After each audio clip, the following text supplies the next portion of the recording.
Welcome to episode 215 of Sports Geek. On this week's episode, I share my presentation from International Podcast Day. Welcome to Sports Geek, the podcast built for sports digital and sports business professionals. And now, here's your host who can help you develop your podcast, Sean Callanan.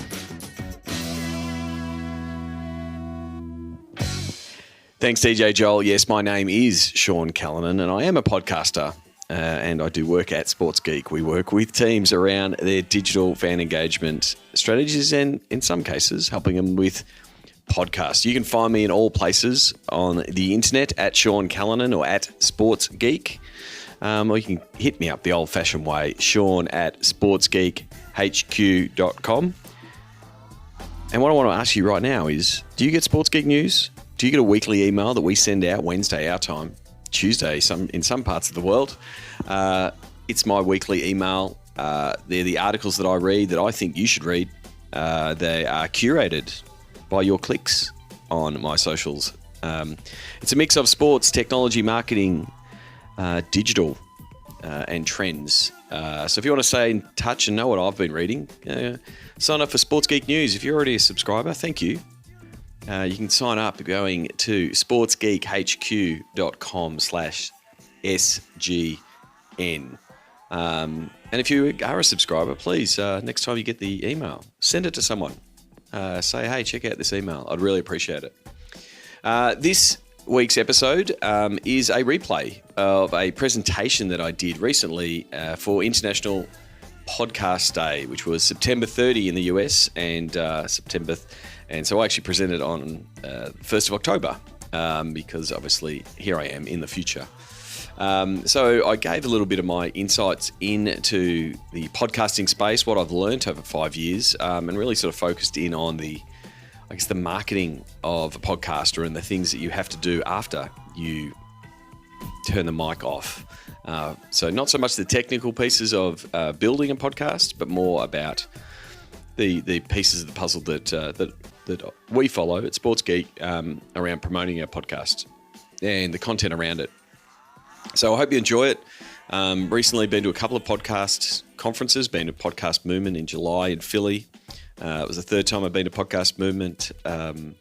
Actually, this presentation was one of the Ignite presentation that I was supposed to was scheduled to do, but I could not present because of a clash with seat. I can't be presenting in two places at once. But really enjoyed meeting with the podcasting community and sort of seeing what the trends are. Trends around different types of formats. Not everyone is doing interview pods like this one. The opportunities around branded content and the appetite for sponsors being in podcasts. And I think this is something that's available both in the wider industry, but also in the sports industry. I still think there's a lot to be done in the sports space around podcasting from a team and league point of view. So if you want to talk about podcasting and potentially how you might want to use it, please reach out, drop me a line, reach out to me via email or LinkedIn. So all the stats that are coming out from Edison Research and the ABC recently put one out. I was at the OzPod conference, OzPod 2018 this week in Melbourne. All the numbers say listenership is up, awareness of podcasts are up, people are listening to more podcasts, people who listen to podcasts are listening to podcasts. Don't have to tell you that, you're listening to a podcast, and I'm very thankful for that. There's obviously some changes happening around Android and Google, with Google coming out with its own app. I don't think it's a great app at the minute. I'm still a Pocket Cast guy, but I think it does open up a whole market of Android users to make it easier for them to get podcasts, because one of the reasons people don't listen to podcasts is it's hard to listen to podcasts. So hopefully that does go away. If you want some more resources or you want to talk podcasting, as I said, please reach out. Otherwise, from a resource point of view, I highly recommend the Pod News email, podnews.net, or Nick Qua's Hot Pod. I'm a subscriber and a patron of both. That's what I use to keep up to date with the podcasting scene. Check it out. So thanks again to Dave Lee and the guys at the International Podcast Day for inviting me on to talk. So this is my presentation from International Podcast Day.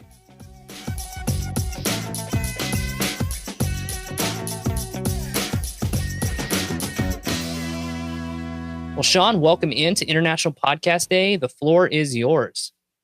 Thank you very much. And thank you very much for the opportunity. So for people, hopefully everything is working. And I guess you'll be telling me if it's not via the chat and things like that. So first of all, to give you a bit of a who am I? My name is Sean Callanan, and my business is Sports Geek. I started Sports Geek 9 years ago, and it works with sports teams and leagues around their digital and fan engagement. So we've been helping sports teams, leagues, athletes drive and build their fan bases via digital, via both social and digital. And I found myself finding podcasts as my medium to both connect with my audience and my clients. So my podcast origin story, if you will.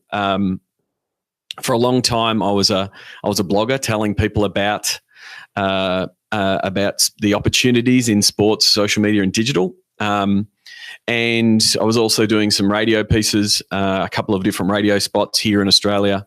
And I was putting those audio grabs up every week. So 2 different audio segments, one with ABC Grandstand, the national broadcaster here in Australia, and also one with Daniel Harford on a local sports radio, talking about some of the issues around sports and digital social media and those kind of things. And it wasn't until I actually went to Social Media Marketing World in San Diego in 2013, where I was having it was an itch, it was a scratch, it was an idea to start a podcast. And I was lucky enough to see Pat Flynn speak and do his keynote about podcasting and sort of his method of how to do podcasting. So I know a lot to Pat Flynn. I was a long-time listener of his podcast, the Smart Passive Income podcast, and so I really looked up to him.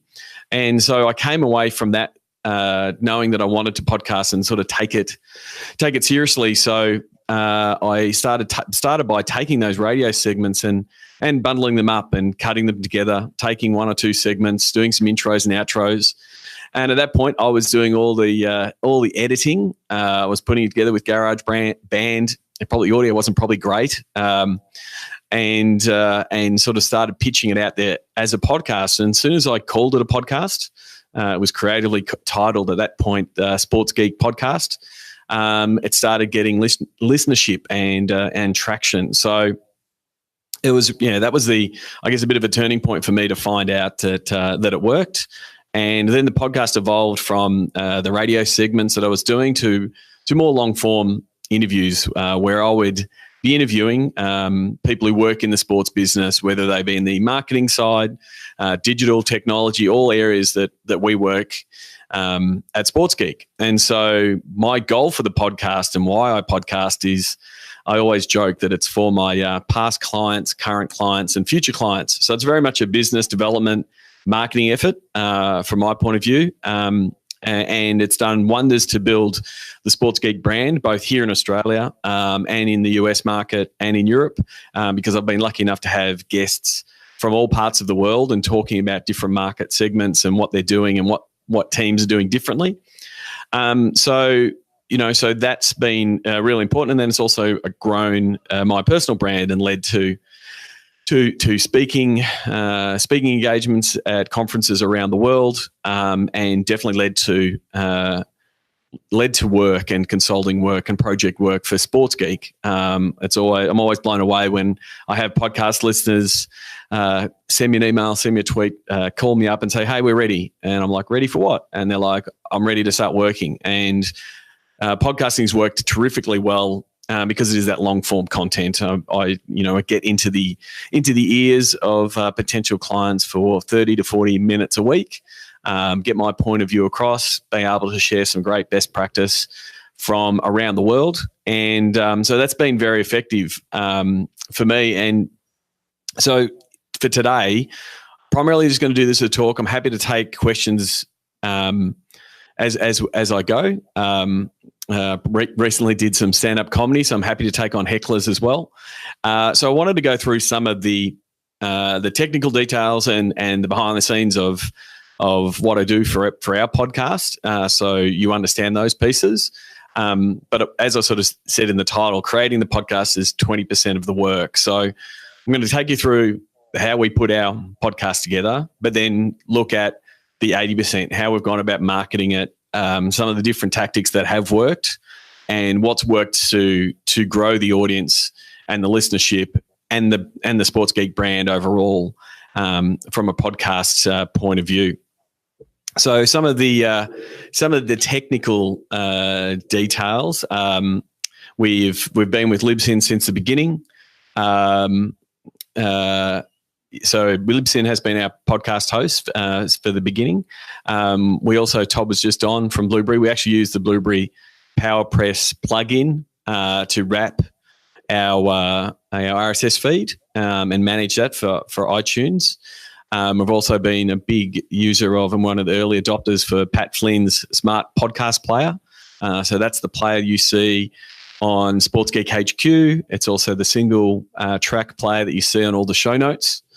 So we find that works well, and still surprising how many people do listen on the website. I took a lot of takeaways from Rob Welsh from Libsyn's podcast movement presentation over the last 2 years. There's still a lot of people listening on the website, even though I'm a fan of different podcast apps, and Google is finally getting into the game. Still a lot of people listening on the website. Some other tools that we use, we do all our artwork for show notes and all the images that get done for the show notes. We do all that with Canva. That gets produced every week for every episode. We use Slack as a communications tool for our podcast team, and I'll go through who the podcast team is, but we found that to be very effective in sending our editor, James, a Dropbox link, and then sharing show notes, and then sharing images.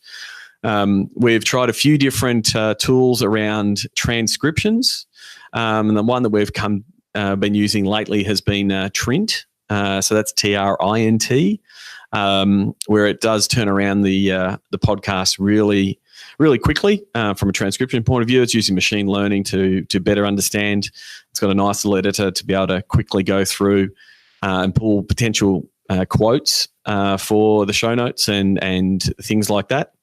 And then a few other tools that we use. We use CoSchedule, which is available as a WordPress plugin to make sure all of our podcasts get promoted on all the platforms, and we'll talk about that a little bit later. But been a big fan of CoSchedule to be able to schedule multiple tweets, multiple posts on multiple platforms over time. One we're finding that working really well is the a year ago post that we do. So a year later, we post about the podcast, and we normally get really good traction both with the guests and potentially listeners who missed that episode from a year ago.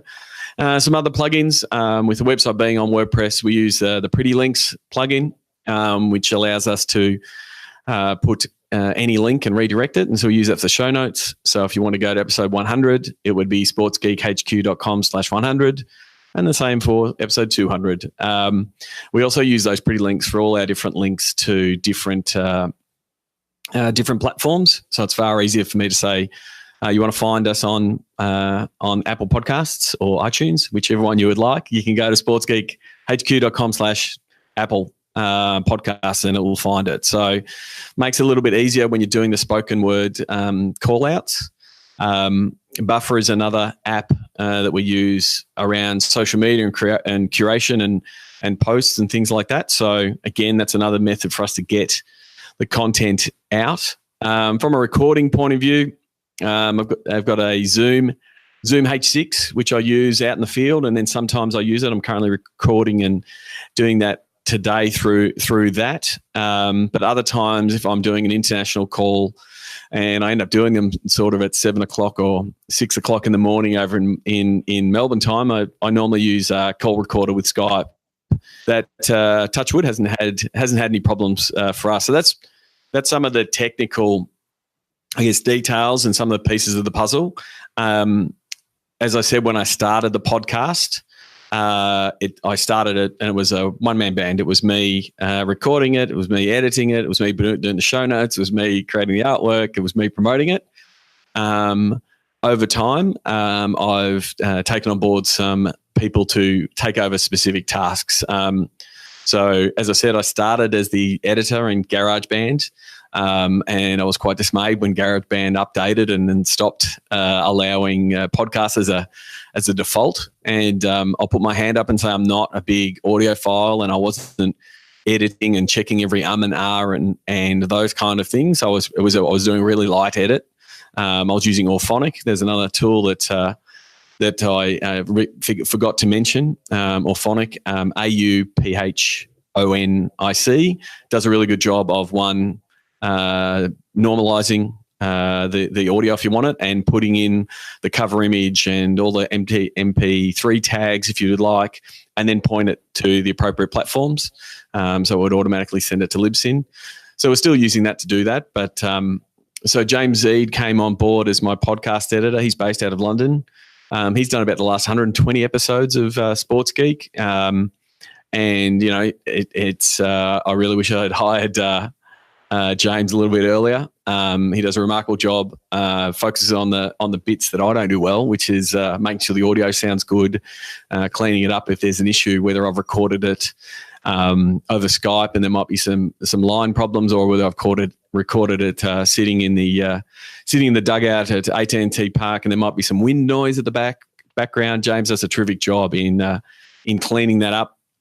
Jolly works at Sports Geek as a digital marketing and content producer, and she's now the podcast producer in helping set up the interviews and produce the show notes, and make sure that it's out ready to go on Monday night our time. And then the other person is part of the team, which is a vital part, is DJ Joel. DJ Joel is our voiceover artist, and he does the intros and outros and some of the ad reads. And I found DJ Joel on Fiverr 5 years ago, and have been using him ever since. So I write the witty intros, and DJ Joel says them every week. So I normally batch those up, and then he sends them through. So that's a bit of the how the how we make the sausage, so to speak. It's usually is we book the interview. I record the interview, whether it's in real life or via Skype, and then from that process, then I'll record the intros and outros in a separate session. One tool that I didn't mention that I do use a lot is Workflowy. Workflowy.com. I'm actually looking at it now. It's got my notes for this talk. We use that for the show notes and the guidelines for the show notes. I use it for the intros. So I will put that show notes together, send it to James, and say, here's all the pieces. Please use this audio for the intro. Use these ads. Here's all the links. Those kind of things. So it pretty much has everything that he needs from a brief. Once James has produced it then gets sent off to Jolly, and Jolly runs it through Trent to get the transcription. She then listens to the episode while checking Trent to look for quotes and some insights to put into the show notes, and producing the graphics, getting them approved by the client, and then pushing them out. So that's a lot of work. That's the 20% that I was talking about earlier of getting it started. And so then what we do is we apply a process that we actually use at Sports Geek for sports teams and leagues. And so the process is called Digital to Dollars. And I'm currently writing a book about the process. And so the first, it actually has 5 steps, and it's to help sports teams and leagues monetize and drive revenue from digital. And the first 3 of the pillars of the 5 still apply to any content producer. So I'm going to take you through that process and how it applies to us as a podcaster, and as a marketer that markets a podcast, and as a marketer that markets our business. So the first part of the Digital Dollars process is knowing your audience, and understanding your audience is the key piece. And so for us, it's about knowing my clients, and who are my clients, and where are they, and what are they doing. So for us, For us, digital to dollars starts with, knowing your audience. Who are they? And so in our case, it's sports digital and sports sponsorship commercial folk that are trying to raise awareness and sell digital assets that they've built. And so I want people who work in a pro sports or a national sports organising body, and I want them to listen. If anyone else listens to the podcast, I'm very thankful. If you're a sports business student, I'm happy you're listening. If you're someone who likes marketing and likes sports and wants to listen in, I'm happy you're listening. But I want CMOs, chief marketing officers, chief digital officers, chief commercial officers, those kind of people listening to the podcast. Because as I said earlier, I want past clients, current clients, future clients listening to the podcast. And so one, I found out that podcasting and talking has been, my best platform. So then the next thing was, where are these people? And what do they want? And when do they want it? And how will they consume it? And so for us, number one was the podcast. So it was partly, how do we get the right guests? How do we get the right people who will share their knowledge, share their best practice, that will be of benefit to my audience? And it always comes down to that. What do the audience want? How will this help the audience? If I steer away from that, then it falls away. I did catch a little bit of Todd Cochran's talk before about PR agents. I don't quite think they're as evil or as Todd was saying, but I understand the point where you get pitched someone that says, "Oh, this will be great for your audience." As the podcast host, I have to decide that, and I have to think about my podcast audience and what they would want. So I'm always looking at, and it's something we're doing every day when we're working with clients, is what's the problems they have? What are the problems are they having? How can we help solve those problems? And so that's what I always dive into when I'm interviewing. I always like to get a little bit of background. How did they get here? Because again, I know I have a part of my audience that might be younger, that's just starting out, wanting to break into this business. So I want to get some insights into that. I want to talk a little bit about some of the things that they're doing really well. One of the phrases we use on the podcast a lot is steal with pride. We want someone to go, wow, that's really cool. How can I do it? And so they're always coming to the podcast looking for that thing. If they can come away with that one thing to go, yes, that's why I'm going to come back and listen again. Then the second piece is sort of where they are. And so early on, and we're going to go through this a little bit more in the other platforms, because there's know your audience, know your content, and know your distribution. So distribution is all about how you go about using all the different platforms available. But when you are defining your audience, you want to start building out that persona and saying, who are they? They might be a CMO. They might be working for a professional team. They're doing really long hours. They work most weekends. They primarily consume from their mobile.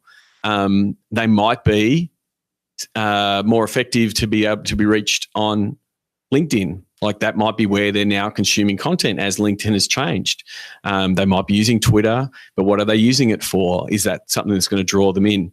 And then the other thing I think from a podcasting point of view is also when they will consume it. Unfortunately, podcasting isn't an overly, I found at least, overly social content piece. Like because someone is normally engaged in something else, they're engaged in listening, but they're doing something else. So they don't have their phone out. They're not tweeting about it. They're not talking to you about it because they're running or they're driving, or they're doing some exercise, those kind of things. And so knowing that people are listening to podcasts as they're walking their dog or as they're running down the street, they're not going to pull out their phone and send you a tweet and ask you a question. So it's something that you got to realize as a podcast producer, that when and where they're doing it. And also that does sometimes come down to length. I try to keep my podcast to a point that it might be like an average commute, 30 to 40 minutes maybe. Sometimes if it's interesting, it'll go longer. And it is sometimes funny when a guest says, how long will it be? And my answer is always, it'll be as long as I'm interested, because if I'm interested, the listeners will be interested. And I say if it's really short, that means you're really boring, and it sort of breaks the ice a little bit. And once they get into it, it does become interesting. But it is something that you always got to be listening for. If you find yourself tuning out, then just imagine what your listeners are doing. So again, trying to build it so there is a really strong takeaway for the people who are going to listen, and then how they are consuming it. So that's what I'm always looking at for all of my content. But it's definitely where I start. How can I get people who are very time poor? How do we get those? How do we get those people listening to commit 40 minutes? Because it is a long time, and getting those driveway moments, is a really good way of putting it. At Kay Jansen from New Zealand, thank you very much. So then the next part of the Digital Dollars process is know your content. And so normally in this process, we would review all content that was produced by a team or a league, or in this case, a brand or someone that's producing content to get their message out. Now, we can't just have, oh, cool, content, podcast, tick, that's it. We're doing that once a week, because that can't be everything. You can't put all of it on, hey, we've done a podcast. And that's where potentially the frustration I see on the focus of creating of the podcast, and the fact that there's a lot of people potentially that say, hey, I've done it. Oh, look at me. I've produced a great podcast. There it is. And they're not doing all of the extra things to market it and other supporting content that can help it. Because as a podcaster, you're always should be marketing your podcast. And so you've got to think, how can I go about doing that? One, you've got your show notes. How can you do that? How can you do them differently? How can you make them compelling? How can you make people actually click through to them? We've tried things like quote tiles and quotes from guests with a little bit of hit and miss, and it's about finding out what platform that best works on. We've had some success with audiograms and giving little snippets of audio to be put on different platforms, especially with platforms like LinkedIn, wanting more videos. Sometimes that can work more, as well as putting supporting content or full episodes potentially on YouTube. Again, might not be how you've got to start thinking. It might not be the way that you consume podcasts. It must, you've got to be thinking of, how can I bring someone else in? How else can I bring someone else in? Because it's very easy to convert, talk to someone who listens to podcasts. Hey, you listen to podcasts? Yeah, I love podcasts. I listen to Serial, and then once I finish listening to Serial, I start listening to other things. So one of the things that I've done a lot around, I think, has helped build my audience is actually the work that I've done in curating content and using curation as a strategy to build my audience. And so that comes down to, using tools like Buffer. And so every time I read something, whether it's related to sports business, marketing, technology, social media, sports, whatever it is, that if it piques my interest, I think, well, hang on, that might also pique the interest of my listeners. And so I then share all of those articles that I read on my social media platforms, and I use Buffer to do that and send it out to multiple platforms. And what that does is it builds rapport with the audience, that when I go to the ask and when I share my content, it comes back. It comes back to me. So it's a little bit Gary V. If you've read Jab, Jab, Jab, Right Hook, the curation is the jabs. Is the, hey, here's some information that people will build on. And one of the things that I found is that I was finding people were reading. They were saying, oh, I'm loving what you're sharing on LinkedIn. Now, LinkedIn is not where I get my content from. I get it from other sources. I get it from my friends on Twitter. I get it from products like Nuzzle, which is a great curation tool that tells you what your Twitter following are sharing. So I use a few different tools to find out what I should be reading. And then the interesting thing is I then share. And so knowing that people are looking at that content, clicking through on that content, engaging with that content, again, lifts my personal brand as someone who's sharing content. And then the podcast is part of that puzzle. Because if I just did the podcast, then I'd have one piece of content per week, and there's every chance the algorithms don't pick me up and people don't click through or don't know about it. So the curation piece for me has been, really vital, because it's helped elevate me at the same time the podcast does as well. So it really, as a if you're saying, hey, we've got to do, it's really challenging as a podcaster as you're doing one episode a week, and you don't want to be sitting there and doing 6 posts about your podcast and that's all that's happening. And so it looks a little bit me. So if you take a bit of a curation approach, whether it's a wide curation angle where you're looking at all things that are interesting to you, or whether it's super sharp and narrow of I'm just going to be the person, the guy or the woman that is the authority or is going to share everything that I know about this space, that's your opportunity. So yes, Steph, Nuzzle, you've spelled it correctly. On Medium, Steph's asked there, do I use Medium? No, I haven't. I've probably done 1 or 2 Medium posts, if I'm honest. There's a little bit of.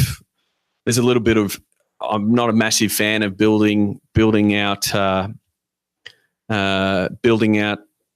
someone else's land, I think it is said. But that said, I am doing it with using platforms like Facebook and LinkedIn and those kind of things. But I feel like Medium, potentially takes people away from what you can do. But that said, I haven't really tested it to be completely honest. So that's the know your content piece. One, the takeaway would be from me is podcast is going to be your major. It's going to be anchor of your content. But what is the supporting content you can build off that? There's a little bit of the turkey analogy. How many pieces of content can you build off that piece? There's a lot of opportunities in that space. And so then the third part, 1, 2, 3, is know your distribution. So know your distribution is understanding, I guess, the plumbing of the internet. To know that we've gone from a place where, as I said, when I started, blogging was a thing. Everyone was a blogger. Good friends of mine, Darren Rouse, pro blogger. That landscape has changed to where now we're at a point where the traffic of the internet is driven by the big players. Facebook, Twitter is still doing it. LinkedIn. And so it's a matter of how do you engage on those platforms to make sure you get your results. And your results, again, can be defined in multiple ways. And so I'll go through how we use the current platforms that are available and why we use them.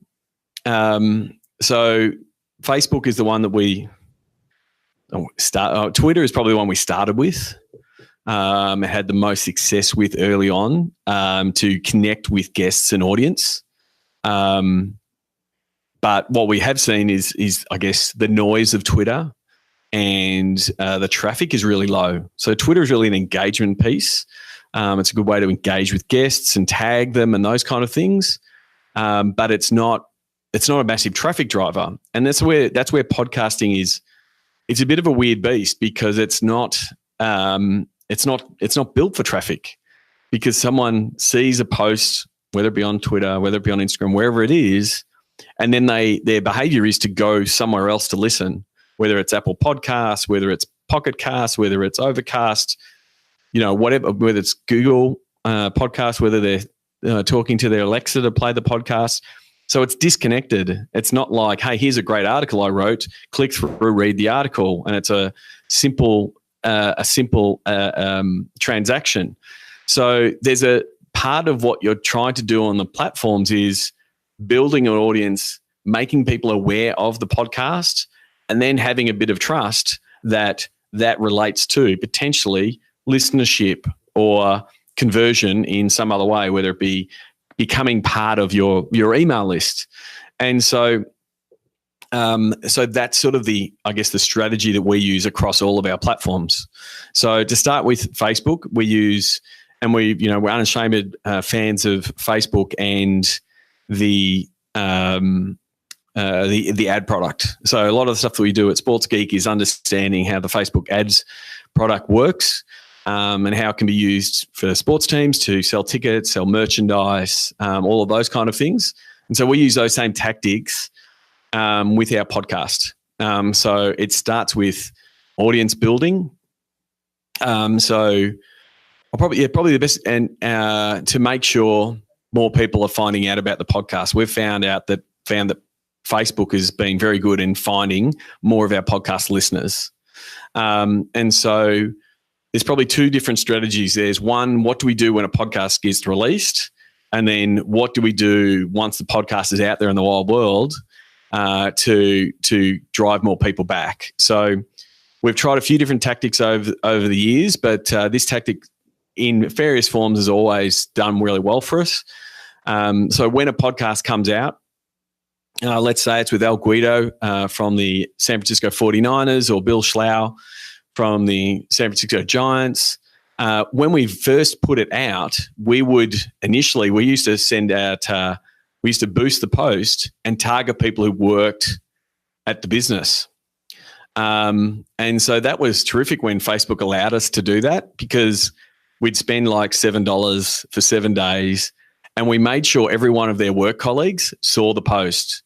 And so the guest was getting all of this love and a lot of backslapping from their colleagues to say, oh, way to go.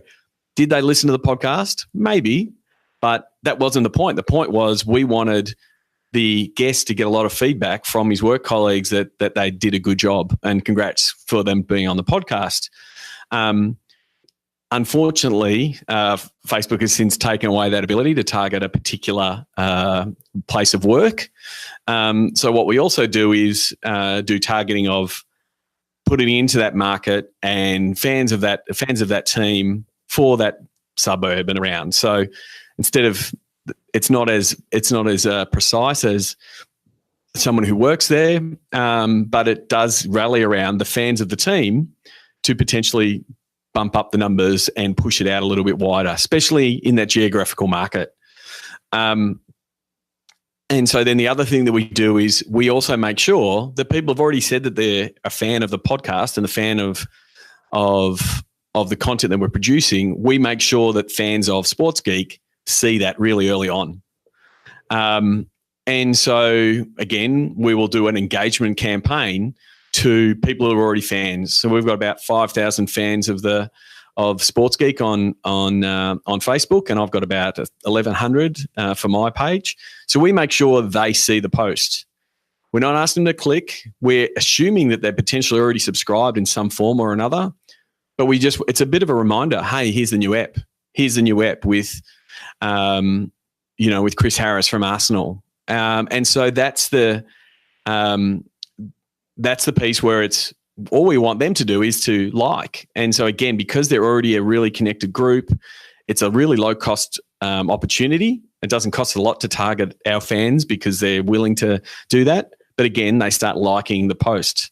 And Steph, I've got your question there. I'm going to take that. I'm going to take that and come back in a second. And so that piece automatically grabs that post and starts giving it more engagement.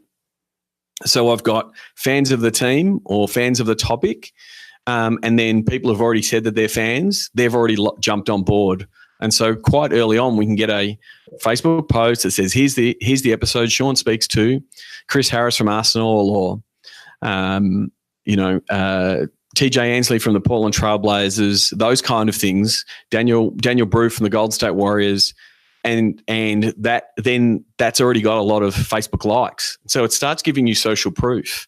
And so then what we do is pick up that post and start targeting other people that have never heard of me, that have never heard of Sports Geek, that fit our profile of people that work in sport that should be listening to. So we use things like lookalike audiences. We use particular geographical targeting to say, hey, I might be going to London for a speaking event. I might target people there. But I send them the posts that have already had a lot of social engagement. So they've got 50, 60, 100, 200 likes on them. And if that's the first time you're seeing the Sports Geek brand, if that's the first time I'm ever seeing that, then I'm pretty excited, or I'm if not excited, my interest is piqued. And we build those campaigns as a conversion campaign. We want them to come through to the website. We want them to come through and read the show notes. We want them to come through and see who else has been a guest. And we've found when we've targeted likely prospects or likely listeners with those really supercharged posts, we're getting them to the website at a far cheaper cost. It's a far cheaper cost. So it's been a combination of engagement and conversion, and flipping the switches on those two have always been interesting. Now, Steph's raised a really good question around what do I do with my guests? Do I expect them to promote it? Do I ask them to promote it? Do I think, it's the listener land grab, if you will. I'm going to interview someone cool and famous with lots of followers. They'll tweet it out and I'll get lots of listeners.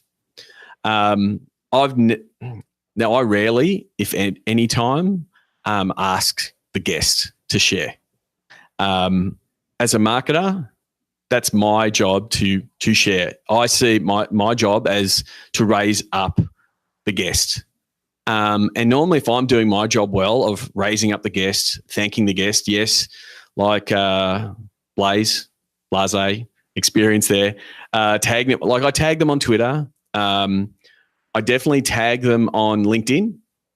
So LinkedIn's been a really powerful network for me, both for connecting with the right people. So I've got a really strong sports marketing, technology, digital audience on LinkedIn. I've explicitly gone out to connect with people that are in the space. So when I put up a post for an episode, I will tag the person. It was great to chat with Al Guido at San Francisco 49ers. We discussed this. He's a great guy. Thank you very much for your time, Al. That sometimes like maybe 30%, the guest will either like that or the guest will then share that. The thing is, by tagging them and tagging their place of employment and some of the topics, then the algorithm kicks in and more people from that actually see it. So there'll be, that digital backslapping happening of people congratulating them, liking it, again, giving it a boost, and get some really good organic reach. But yeah, I very rarely ask them to share it. We do give them all the option. We always go, Jolly will go back and say, hey guys, if you would like, we're more than happy to give you the snippet of code and you can put it on your website. We give them all the opportunity, but we never make it, what they want to do. So we've had some teams actually put it up on their website and say, hey, here's a conversation with our CEO. Would you like to listen to it? Because it better connects them with the fans. And then we've had others that have sort of ignored it. So, I was lucky enough to interview Mark Cuban on episode 62. So for those of you who don't know, Mark Cuban is the billionaire owner of the Dallas Mavericks. Now, for me, massive fish. I joked that Mark Cuban was a sports geek just like me. He's just got a little bit more money. But I never expected Mark Cuban to tweet out my link or tweet out that he was on the podcast. He's on a podcast. He's on a podcast all the time. And he does interviews all the time, that kind of thing. So I'd never expect that. If he's a big name, or if they are a big name, or if she's a big name, then my marketing should be able to get that message out. And so that's the way that I tackle it. I guess backing myself as a marketer, I understand if you're just starting out and you're trying to get more listenership, it can be seen as something that is potential to get those listeners. But I see it more as an opportunity to go, well, I know there's a lot of people that follow Mark Cuban on Shark Tank, or that are Dallas Mavericks fans, or that look up to him as a sports business, pioneer, that I can target them with that. And so that's how I always tackle it. To be lifting up the guests. Yes, I'll do I'll do the tagging of them when I'm tweeting about it. Try not to do it too much because I don't want to be, I guess, spamming their feed. But for me, LinkedIn has been terrific in that sense. We've had a little bit of success with Instagram, but it hasn't been my platform. And again, going back to the audience profiles that we've done, yes, our audience might be on Instagram, but from what I've gathered, and I've actually been asking them on the podcast, they're not on Instagram to find out about podcasts, or they're not on Instagram to get inspirational quotes.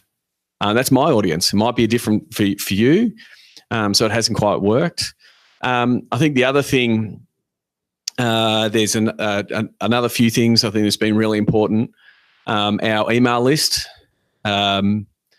Email list has been super important. I don't know if the advice has been said earlier. I wish I'd started my email list sooner. Everyone says that. So if you haven't started an email list, do so. We use Drip. We start off with MailChimp. Drip is a tremendous product. You go to sportsgeekhq.com/getdrip if you want an affiliate link. So it's really good for us to understand what people are clicking on, why they're clicking on it.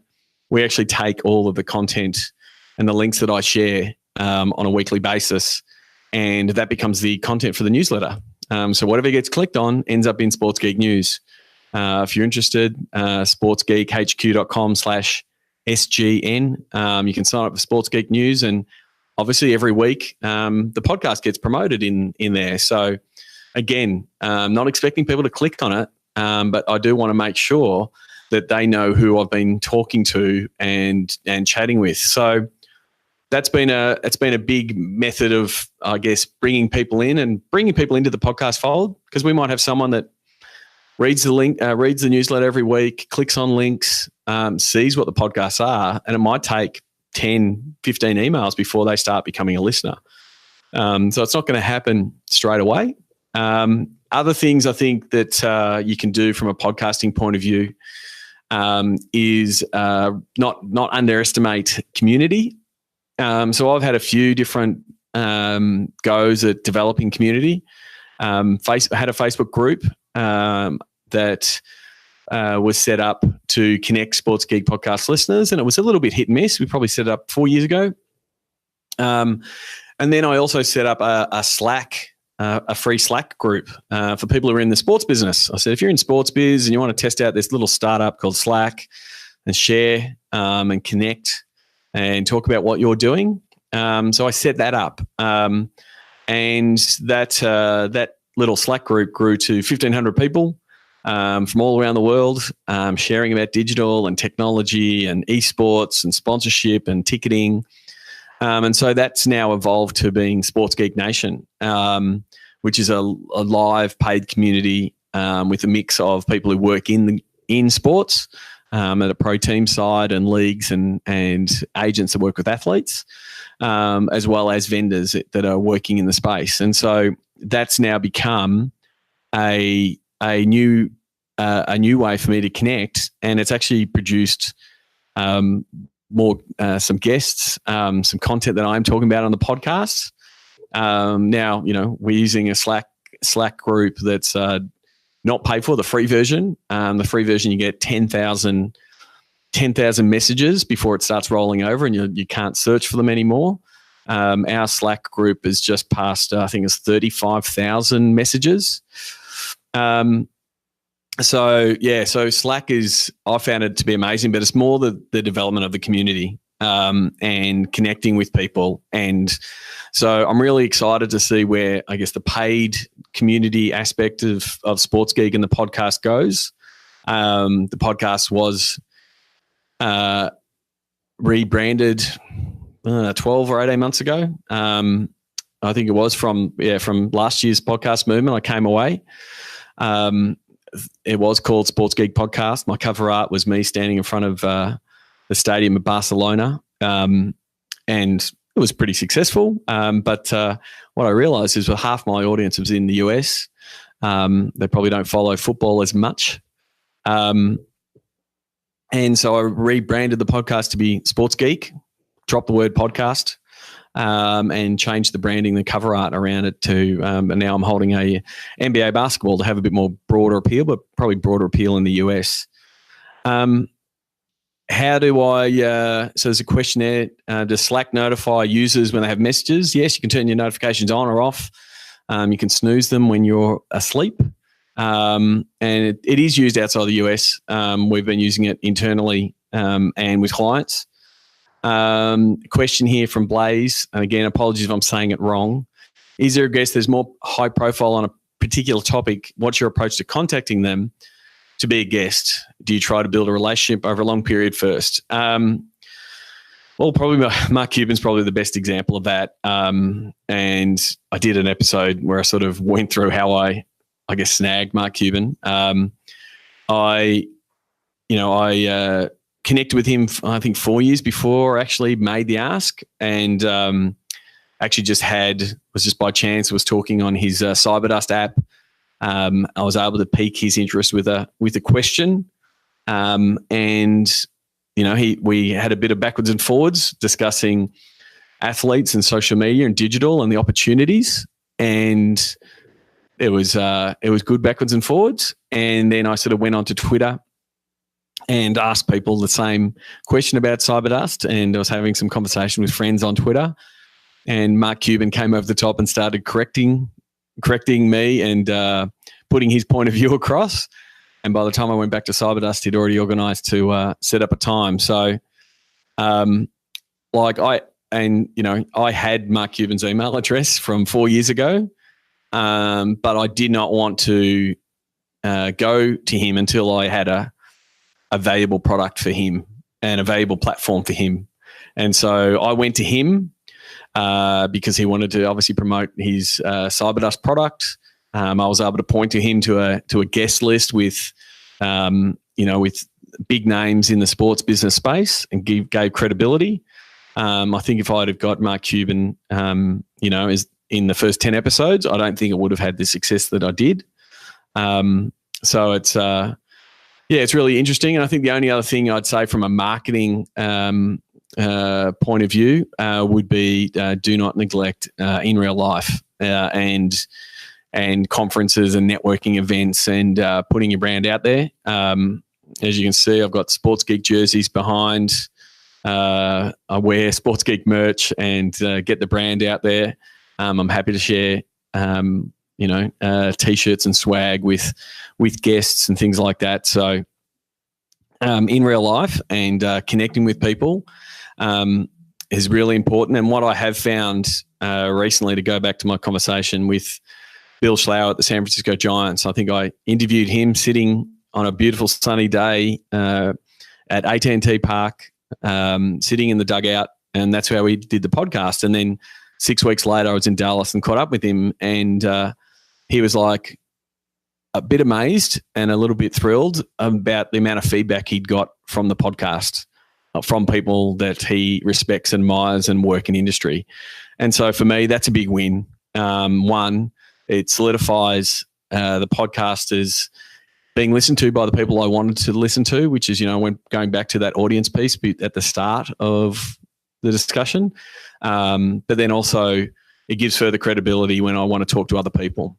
So I think that's it. I'm running out of time. If there's any questions you do have, please either fire away now, or you can go to if you go to my Twitter account, the pinned tweet actually has, I did it around my 5-year anniversary mark around some of the things that I've learned. I did a bit of a Twitter storm.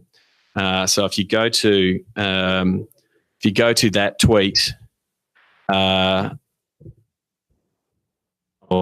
can't type and write at the same time. You go to that tweet, it does go through a few of the things which I covered today. As I said, happy to be connected on Twitter if you haven't sent me a tweet yet. Or if you want to connect on LinkedIn, I'm more than happy to. So until next time, hopefully I'll get an invite back for next year. Really enjoyed the process. I'm glad the voice held up. Unfortunately, my team was in the grand final on the weekend, and I'm a little bit scratchy. We did not win, but it's important to be there. So that's, I think, at any point you want to come back, I think all's done. All right. Yeah, Sean, I mean, even though your team's lost yesterday, you crushed it. You won tonight. I mean, thank you. You can witness the chat room and just the amount of knowledge and experience that you have within the podcasting space. And I thought it was really important. A few takeaways was, you can't expect that big guest right out the gate. I mean, you prepped for someone like a Mark Cuban, right? By years of personal branding, learning distribution, finding out these different ways of branding yourself and marketing yourself, and that all led to a path, right? So some long-term planning for you turned out to be very beneficial. And I think that's something podcasters and the podcasting community needs to take to heart is we've had a few sessions here about, branding yourself, and having that image and creating an environment around yourself that is conducive to those things. Yeah, definitely. It was a long play, but yeah, you're right. I didn't need to do much prep once I was able to secure the interview with Mark Cuban, and then, funnily enough, I followed up with an interview with Brad Main, who was CEO of the American Airlines Center after that, because I'd met him 4 years earlier. So, there's lots of little things you have to do along the way that can set you up for that success.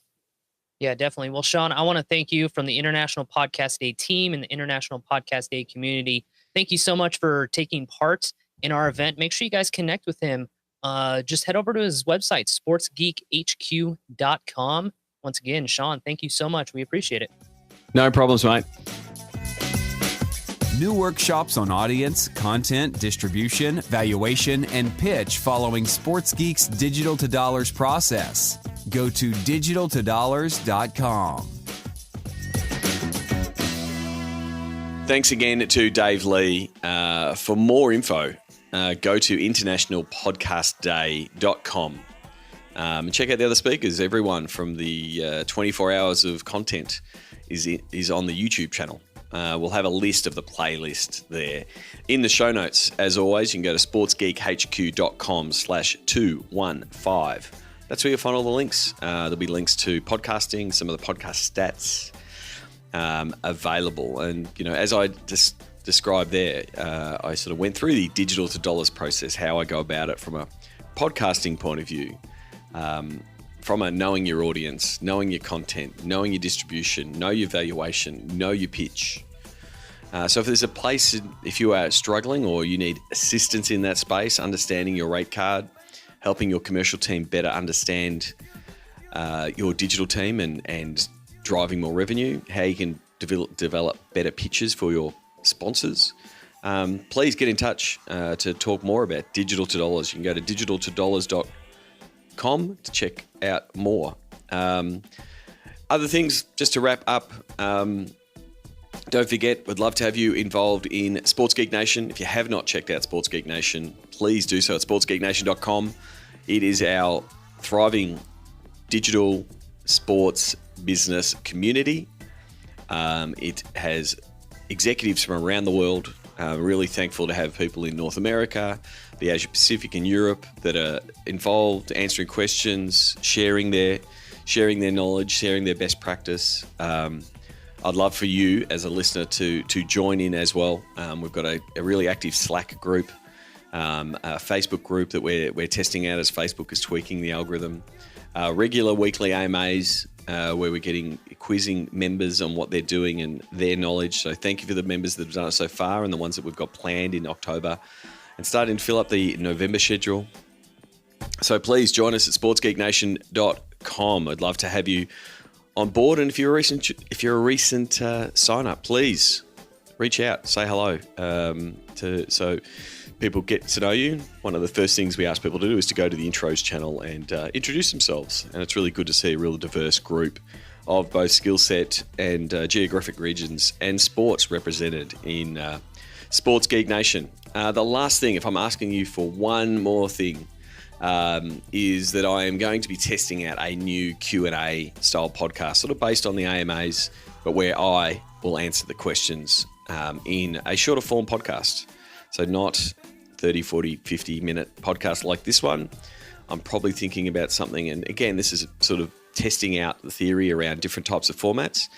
I'm probably going to try to keep it under a 10-minute podcast where I'll just answer a single question in as much depth as I can, with as much knowledge that I have or research that I've done to answer the question. So I'm testing a few things here. One is I'm trying to get all the questions on one Facebook post. Am I crazy? Will it work? I don't know, but I'm going to test it. So there is a post, a short video post on my Facebook page, Sean Callanan Speaks. If you have not done that, the link, the post will actually be in the show notes as well. Jolie will put it in the show notes. I want the questions there. I want to have people asking the question, and then what I'm going to do is every time I release one of these answer episodes, which are still probably going to come up with a better name, I'm going to put the reply with the episode in that thread, and sort of see if the both organic growth of people asking questions and then seeing the answers, as well as amplifying it with paid spend behind it to push it out to more people, to see if this one post can effectively be a thread of, hey, here's all the content for the question and answer session. So if you've got a question for me, yes, you can email it in, you can tweet it in, you can send it in via LinkedIn. I'm going to accept from other forms, but I really want to try this Facebook, little test. So go to facebook.com/Sean Callanan Speaks, just scroll down a little bit, find the video, ask the question there. I'll say thank you. I won't ignore you, but I will park the question and come back to answer it in an audio form, which is my preferred platform, preferred medium, as I discussed in the International Podcast Day presentation. So that's it. Please, send me in your questions. Until next episode, my name is Sean Callanan, and you've been listening to Sports Geek. Join Sports Geek Nation access to exclusive Slack and Facebook groups with regular Q&A sessions with Sean Callanan. Go to sportsgeeknation.com to join. Need help with your digital rate card? Not sure how to price your assets? Is there a disconnect between digital and commercial? That is where Sean works best, in digital divorce counselor mode. Book a time for a call with Sean to discuss the Sports Geek process. Go to sportsgeekhq.com/phone call. Go to sportsgeekhq.com for more sports digital marketing resources.